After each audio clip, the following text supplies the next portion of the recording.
My name is Richard Lawson. I'm 62 years old, and a week ago I buried the woman I loved for more than 3 decades. Margaret wasn't just my wife. She was my anchor, my partner, and the one person who always knew how to keep me grounded, even in the hardest storms life could throw at us. The church in our small Connecticut town was full that day. Friends, neighbors, and even people I barely recognized came to pay their respects. They spoke about her warmth, her sharp mind as a corporate attorney, and the way she could make anyone feel like they mattered. I just stood there, shaking hands, nodding, doing what you do when your world has suddenly gone quiet. What no one in that church knew, not her colleagues, not her bridge club friends, not even our son, was that Margaret had left me something that could change the rest of my life, and I wasn't planning to say a word about it. You see, for years, Margaret had carried a quiet dream, to escape the brutal New England winters and wake up each morning with the Florida sun pouring through our bedroom window, the ocean just steps away.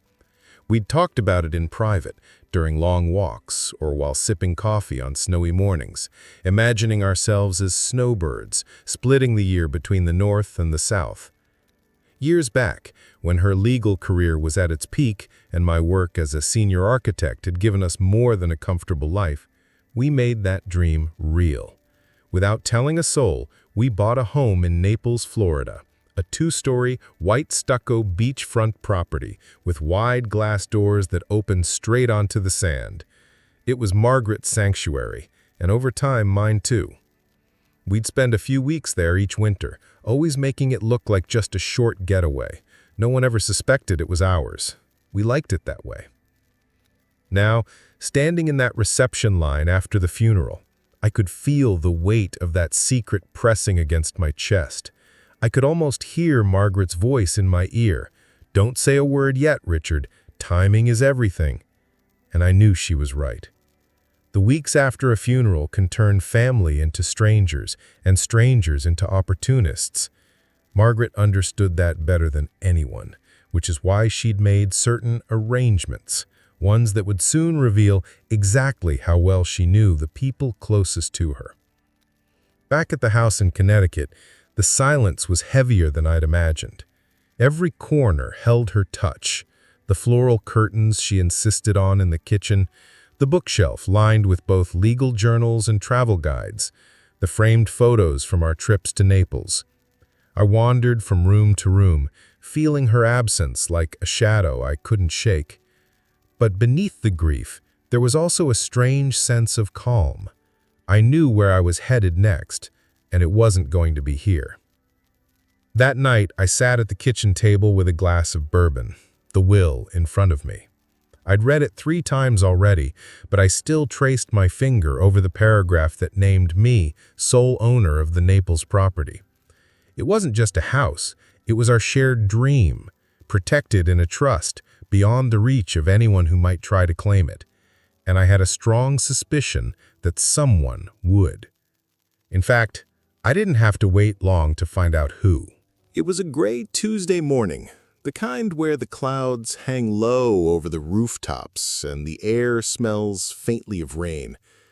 I was in the garage, sorting through a box of old tools, when I heard the crunch of tires on the driveway. A moment later, the side door slammed, and my son, Daniel, stepped inside like he owned the place. He didn't even bother with a hello. "Dad," he said, brushing rain off his jacket, "we need to talk. The house is sold." I straightened slowly, not sure I'd heard him right. "Sold?" I asked, keeping my voice calm. "Yeah," he said, grinning like he'd just pulled off some brilliant deal. "Got a buyer already. It's a good offer. You should start packing this week." I leaned back against the workbench, studying him. Daniel had always been impatient, always rushing for the next thing without thinking it through. At 35, he carried himself like the world owed him something, and maybe in his mind it did.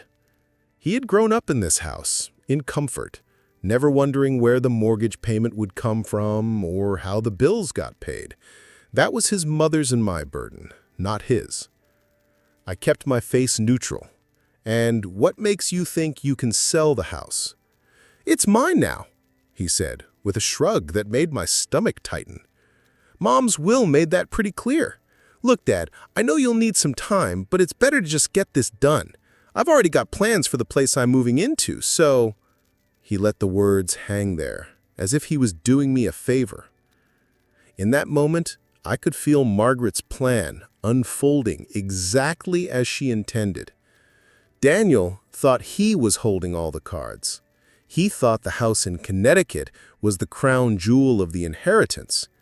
He had no idea that the real prize, the one worth far more in value and in meaning, was 1,000 miles away, in the warm air and soft sands of Naples, Florida, and it belonged to me alone.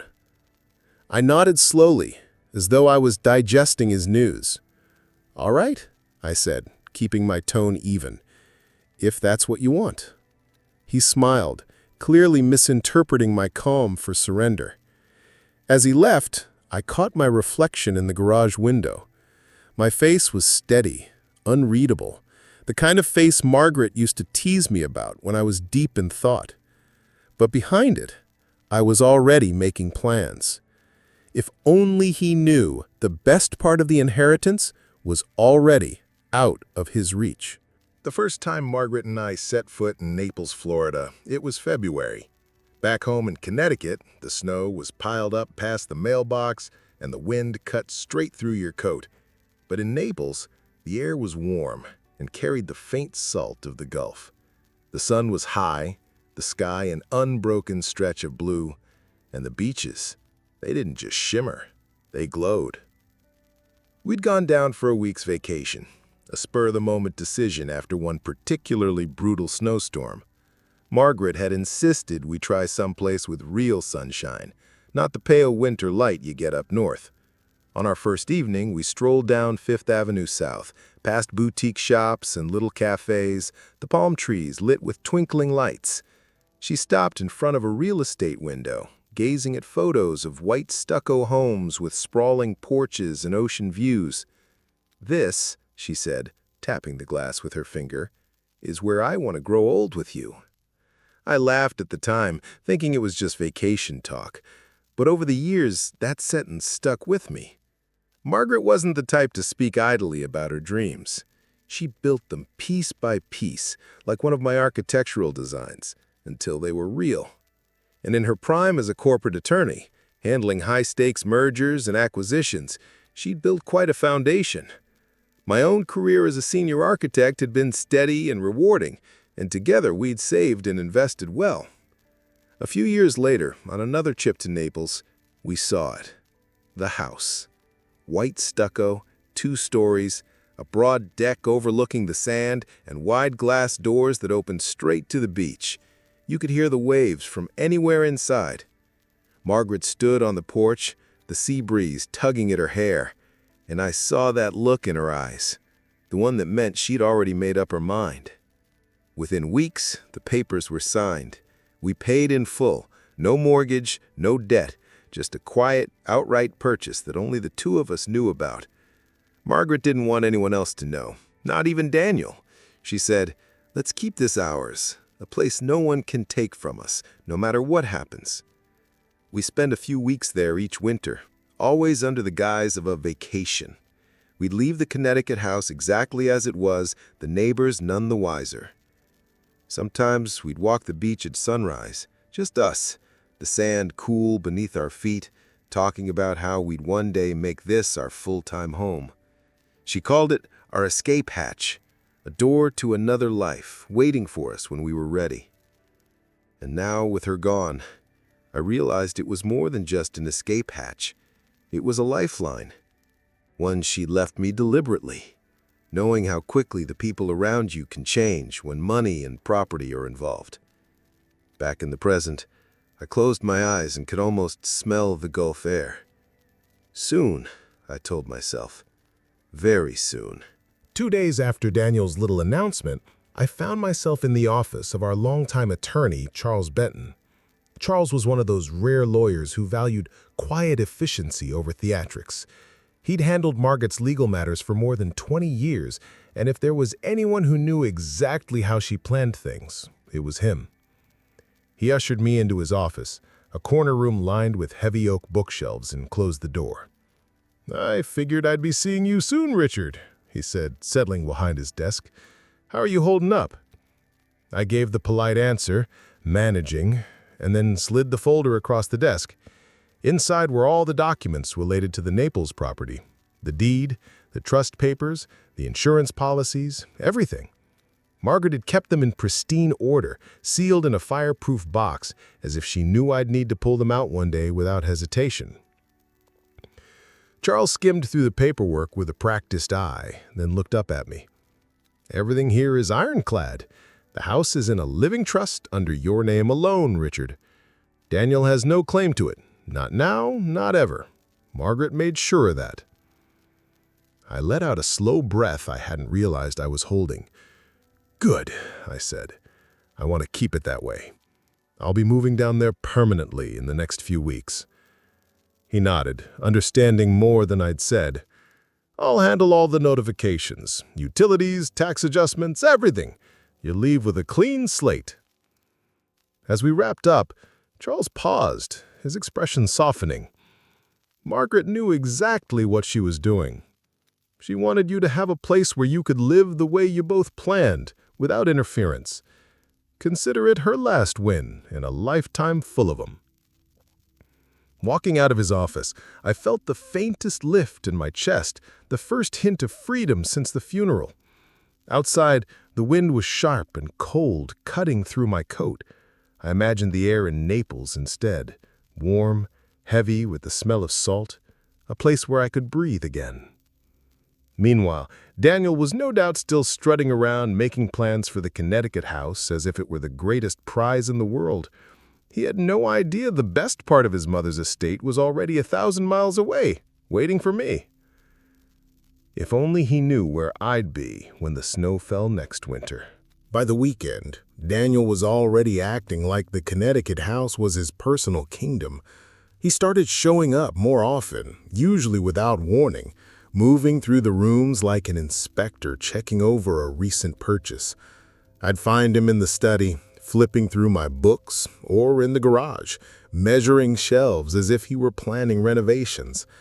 One Saturday morning, I came downstairs to find him in the kitchen with a cup of my coffee, leaning against the counter and talking loudly on his phone. "Yeah, it's basically mine now," he was saying, to whoever was on the other end. "Huge place, colonial style. Needs some updating, but I'll make it modern. Oh, and I'm thinking about turning the dining room into an office. Why waste the space?" I stood in the doorway, just watching him. He caught my eye, gave me a quick nod, and went right back to his conversation, not even pausing to ask if I wanted coffee in my own kitchen. Later that afternoon, I heard him in the living room showing a couple of his friends around. "This is where I'll put the big flat screen," he told them, gesturing to the wall where Margaret had hung her favorite painting. "And over here, maybe a wet bar. Yeah, this place will be unrecognizable when I'm done." They laughed and agreed, throwing glances in my direction like I was just another piece of furniture that would be moved out soon. Through it all, I kept my mouth shut. No arguments, no corrections, not even a hint that while he was daydreaming about paint colors, I was making quiet arrangements for my own departure, one that didn't involve him or this house at all. At night, after he left, I'd sit at the kitchen table with a notepad, writing lists, utility companies to contact, shipping dates for my belongings, a moving company in Naples that could handle deliveries straight to the beachfront house. Each checkmark brought me closer to Margaret's dream and further from Daniel's reach. The irony wasn't lost on me. He thought he was the one winning. He was already redecorating in his mind, posting online about his inheritance, probably expecting likes and congratulations from his friends. But the truth was, all he was getting was a house that came with property taxes, heating bills, and a roof that would need replacing in a couple of years. The real prize, That was waiting for me under the Florida sun, and Daniel didn't even know it existed. Soon, I told myself. Very soon. The night before I left, the Connecticut winter gave me one last reminder of why Margaret had wanted out so badly. Snow was coming down in heavy, wet flakes, sticking to the windows and muting the sound of the neighborhood. The kind of night you stay inside, make a pot of stew, and pray the power doesn't go out. I sat in the living room with a single lamp on, surrounded by half-packed boxes, not for Daniel's sake, but for mine.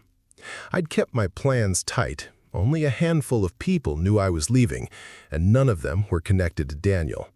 My lawyer had handled the legal side, my closest friend had arranged the movers, and the Naples house was already stocked and ready to live in.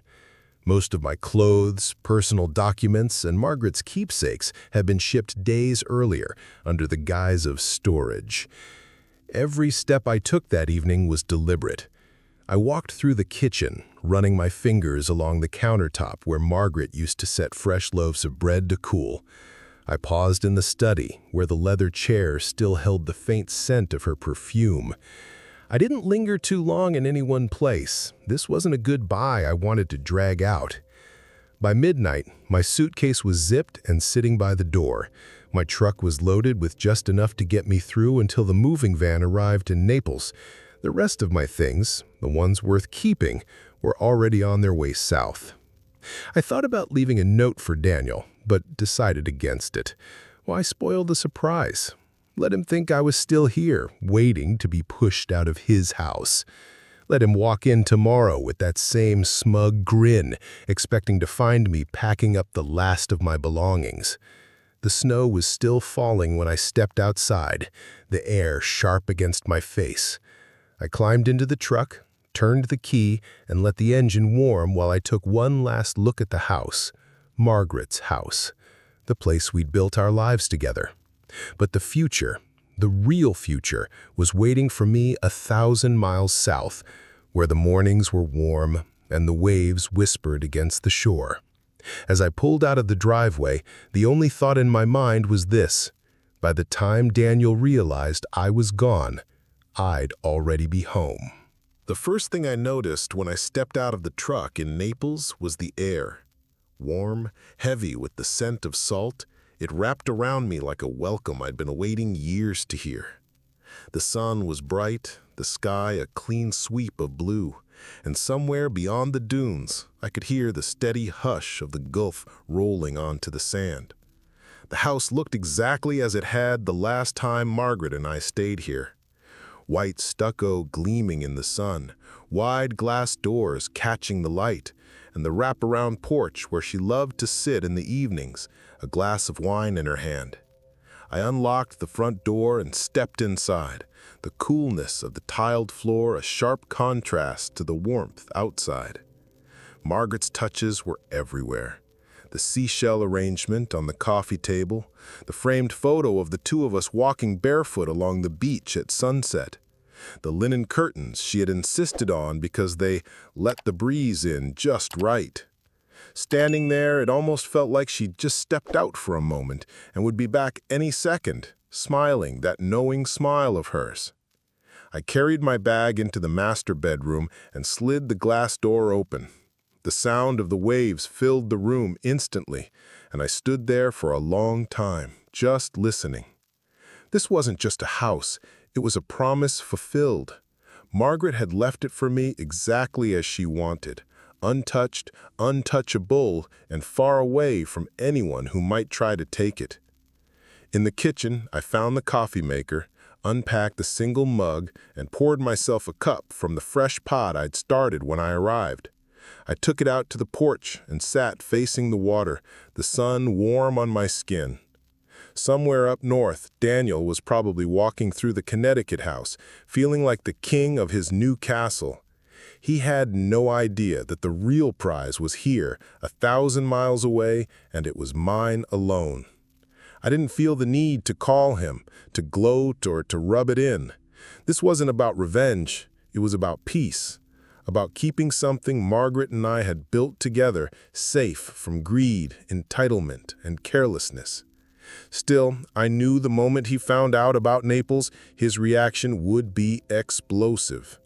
I sipped my coffee and let the thought drift away with the tide. He'd find out soon enough. It was 3 days after I arrived in Naples when my phone finally rang. Daniel's name lit up the screen, and I knew the moment had come. I let it buzz twice before answering, my eyes still on the horizon where the late afternoon sun was dipping toward the water.